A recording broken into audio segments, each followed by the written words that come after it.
Mga mahal kong kababayan, isang nakakagulat na balita ngayong July 25, 2025, inilabas ng Supreme Court ang isang unanimous ruling 13-0 na invalid ang articles of impeachment laban kay Vice President Sara Duterte dahil ito daw po ay lumabag sa batas, Article 11 Section 3, Paragraph 5 na nagbabawal sa higit sa isang impeachment complaint laban sa isang opisyal sa loob ng isang taon.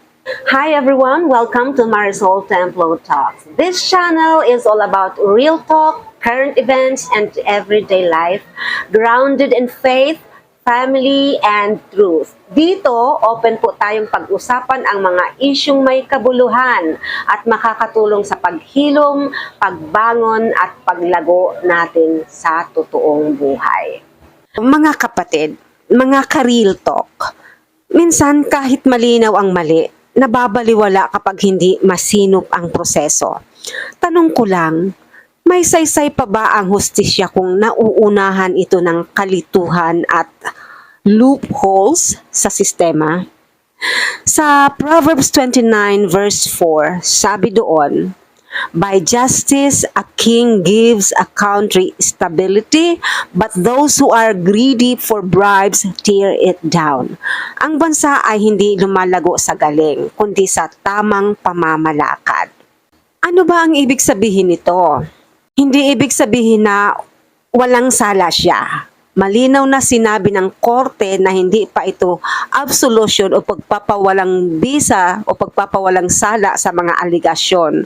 Pero nawala ang kasong ito dahil sa technicality. Yun. Tatlong naunang impeachment complaints kasi ang na-file mula Disyembre hanggang Pebrero, pero napunta lang sa archive at hindi inendorso. Kaya't nang naendorso ang ika-4 noong February 5, 2025, lumabag na daw ito sa rule na 1-year bar dahil una nang gumamit ng kota ang tatlo.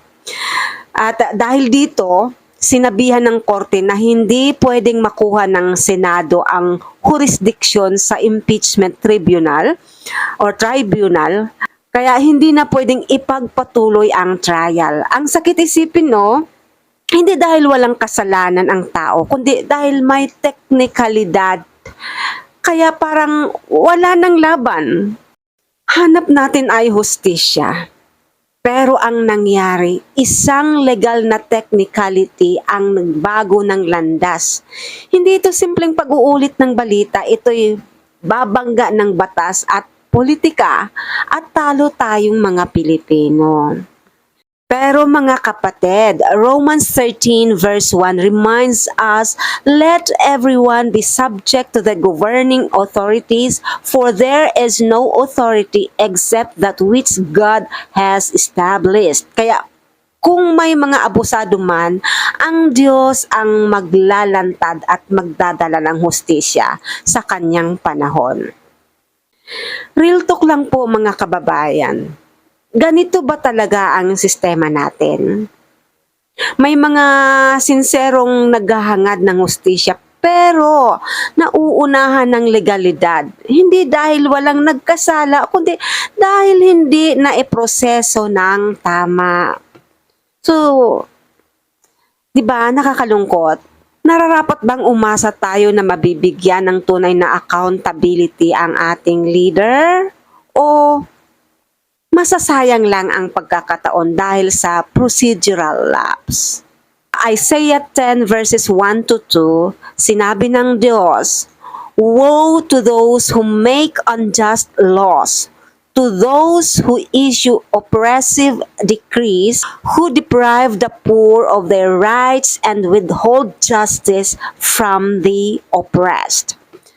Mga mahal kong kapatid, mga mahal kong kababayan, mga ka-Marisol Real Talk, kung kayo ay nalulungkot, nagagalit o nadidismaya, natural lang po yan dahil ang katarungan ay dapat hindi lang sa papel, kundi sa puso.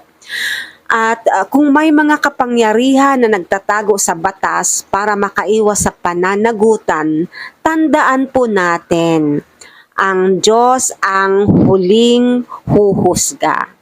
Ang korte ay nagsabi, we ensure politics are framed within the role of just law, hindi paborito o kinatigan ng tao, kundi ng batas. Ngunit ang proseso lang ba ang nanalo dito? O ang tunay na interes ng bayan? Ang transparency, ang paglilinis ng sistema, ang paglaban sa corruption?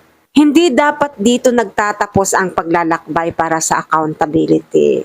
Hanggang February 6, 2026, hindi na pwedeng mag-file ng bagong impeachment. Pero, hindi ibig sabihin na wala ng pagbabago sa labas ng korte dahil sabi, pwede pa rin daw pong mag-appeal ang Kongreso at ang Senado. Yes, natalo ang complaint ngayon pero hindi pa tapos ang laban ng katotohanan.